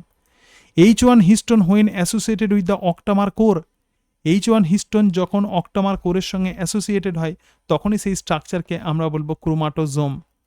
দেখ এখানে আমরা কি দেখতে পাচ্ছি, এখানে আমরা দেখতে পাচ্ছি যে হিস্টোন এবং তাকে পেঁচিয়ে আছে র্যাপিং ডিএনএ 146টা বেস পেয়ার আছে, সুতরাং এটাই তৈরি করছে নিউক্লিয়াসম। এবং দেখো packaging of DNA into such 11 nanometre fibre shortens its length up to the 6 fold. Chromatin তাহলে কি হচ্ছে, ক্রোমাটিন হচ্ছে network of the thread like structure made by repeating unit of the nucleosome. নিউক্লিয়াসমের যখন রিপিটেটিং ইউনিট যখন আমরা দেখতে পাই তো তখনই তাকে আমরা বলবো chromatin. Chromatin can be seen in cell when it is not dividing, that is the interphase. ঠিক আছে, এরপর দেখো the nucleosome in the chromatin are seen in a beads on a string structure, যেন মনে হচ্ছে একটা দড়ির ওপর পুঁতির মতো গঠন when viewed under the electron microscope. এবং এই beads on the string structure in the chromatin package to form the chromatin fibre. ঠিক আছে, তারপরে কি হবে, the packaging of the chromatin at the higher level liquids. হ্যাঁ, এবার দেখ তাহলে এখানে আমরা কি দেখতে পাচ্ছি, এখানে আমরা দেখতে পাচ্ছি ক্রোমাটিন, কারণ সেটা অনেকগুলো নিউক্লিয়াসম দিয়ে তৈরি। এবার ক্রোমাটিনের এখানে দেখ কনডেন্স হয়ে যাচ্ছে। ঠিক আছে, তো এরকম ঘটনা প্রধানত আমরা দেখতে পাই। তাহলে একটা টিপিক্যাল নিউক্লিয়াসের মধ্যে এই যে ক্রোমাটিন আমরা দেখছি যে some regions of the chromatin are loosely packed, কিছু রিজিয়ন আছে। এবার দেখ এই যে ক্রোমাটিন আমরা দেখলাম, ক্রোমাটিন দুই ধরনের হয়, একটা ইউ ক্রোমাটিন আর একটা হেটারো ক্রোমাটিন। এখানে দেখ ক্রোমোজোম আমরা দেখছি, তো ক্রোমোজোমের এই যে অংশটা আছে এখানে অতটা গাঢ় নয়, কিন্তু এই দিকের যে টেলোমিয়ার প্রান্ত সেন্ট্রোমিয়ারের কাছাকাছি অংশ এগুলো তুলনামূলকভাবে অনেক বেশি গাঢ়। তাহলে দেখ কিছু regions of the chromatin are loosely packed and call the euchromatin, এবং ট্রান্সক্রিপশনালি অ্যাক্টিভ রিজিয়ন এই জায়গাগুলোই কিন্তু ট্রান্সক্রিপশন করতে পারে এবং লাইট স্টেন্ড এর কিন্তু হালকা রং নেয় এবং 30% অফ দ্য টোটাল ক্রোমাটিন, এটা আমরা দেখলাম। এবং the chromatin that is more densely packed, কিছু ক্রোমাটিন আছে যেগুলো একদম ডেন্সলি প্যাকড হয়ে থাকে, তো তাদেরকে আমরা বলবো হেটারোক্রোমাটিন। এরা কিন্তু জেনেটিক্যালি ইনঅ্যাক্টিভ হয়, ডার্ক স্টেইনড হয় এবং 70% অফ টোটাল ক্রোমাটিন। ঠিক আছে, এটা আমরা দেখলাম। তাহলে কিছু জায়গা হালকা রং নেয় আর কিছু জায়গা গাঢ় রং নেয়, যেগুলো হালকা রং নেয় লাইটলি স্টেন নেয় তো তাকেই আমরা বলবো ইউক্রোমাটিন, এবং ডার্ক স্টেইনগুলোকে আমরা বলবো হেটারোক্রোমাটিন। সুতরাং ইউক্রোমাটিন হেটারোক্রোমাটিনের পার্থক্য দেখ, ইউক্রোমাটিন হচ্ছে লুজলি প্যাকড রিজিয়ান, এখানে প্রধানত ইউক্রোমাটিনে প্যাকড রিজিয়ানের পরিমাণ কম থাকে, স্টেইনস লাইট, সেই জন্য এটা হালকা রং নেয় এবং transcriptionally active, this is very very important. ইউক্রোমাটিনে কিন্তু ট্রান্সক্রিপশন করতে পারে। আর দেখ হেটারোক্রোমাটিন তাহলে ডেন্সলি প্যাকড হয়ে থাকে এবং স্টেইনস ডার্ক এবং ট্রান্সক্রিপশনালি এটা ইনঅ্যাক্টিভ, এটা কিন্তু ট্রান্সক্রিপশন করতে পারে না। নিউক্লিক অ্যাসিড তাহলে আমরা দেখলাম যে ডিএনএ আছে এবং তার সঙ্গে সঙ্গে আরএনএ আছে, এবং আরএনএ প্রধানত সমস্ত অর্গানিজমসে বর্তমানে পাওয়া যায়, এবং RNA can directly produce the protein. এই যে প্ল্যান্টই আছে, এনিমেলি আছে, মোনেরা আছে, ফাঞ্জি আছে, প্রোটিস্টা আছে, তো বেশি থাকে। ঠিক আছে, এটা আমরা দেখলাম। আরএনএ সিঙ্গেল স্ট্যান্ডার্ড আর ডিএনএ হচ্ছে double standard. RNA is able to act as an enzyme, RNA enzyme হিসাবেও কাজ করতে পারে। দেখ এখানে এনজাইম হিসাবে কাজ করতে পারে। Important biochemical reaction in the living system are catalyzed by the RNA catalyst and hence called as the ribozyme. অর্থাৎ আরএনএ যে এনজাইম হিসেবে কাজ করছে, বিভিন্ন রকমের আমাদের বায়োলজিক্যাল প্রসেসে সাহায্য করে। বিজ্ঞানী টমাস কেক এটাকে নাম দিয়েছিলেন রাইবোজাইম। এবং দেখো RNA is able to cut out the unnecessary parts, unnecessary part যদি কোনোভাবে কাট আউট হয়ে যায় তাহলে আরএনএ সে কিন্তু সেটাকে রিকভার করতে পারে। ঠিক আছে, এবার দেখ সো এই যে আরএনএ কিন্তু পৃথিবীতে প্রথম এসেছিল। আমরা যখন ইভলিউশন পড়বো অরিজিন অফ লাইফ তখন আমরা আরএনএ সম্পর্কে আমরা ভালোভাবে পড়বো। So RNA is the first genetic material. Life on earth begin with a simple RNA molecule, আমাদের জীবন শুরু হয়েছিল একটা সিম্পল আরএনএ মলিকুল দিয়ে, that could copy itself without the help of other molecule. আচ্ছা, নেক্সট আমরা চলে আসছি stable chemically and the structurally. দেখ DNA is much more stable than the RNA. ঠিক আছে, ডিএনএ কিন্তু আরএনএর থেকে অনেক বেশি স্টেবল। এরপরে আমাদের যেটা আছে সেটা হচ্ছে DNA is the genetic material. DNA is the genetic মেটেরিয়ালের কিছু এক্সপেরিমেন্ট আছে, প্লাস আরও ডিএনএ রেপ্লিকেশন, ট্রান্সক্রিপশন, ট্রান্সলেশন ইত্যাদি আছে, তো সেগুলো আমরা পরের ক্লাসে পড়বো। তাহলে আজকে আমরা মেনলি যেটা দেখলাম সেটা হচ্ছে ডিএনএ স্ট্রাকচার, আরএনএ স্ট্রাকচার, নিউক্লিওটাইডের স্ট্রাকচার, কীভাবে নিউক্লিওটাইড তৈরি হচ্ছে, এবং তার সঙ্গে সঙ্গে packaging of DNA inside the chromosome, কীভাবে নিউক্লিওজোম মডেল কীভাবে হেল্প করছে। সুতরাং পরের দিন আমরা পড়ব যে ডিএনএ ইজ দ্য জেনেটিক মেটেরিয়ালের যে প্রমাণ, তো সেগুলো যেমন পড়বো তার সঙ্গে সঙ্গে আমরা রেপ্লিকেশন শুরু করব। আজকে তাহলে এই পর্যন্তই। Thank you and that's it.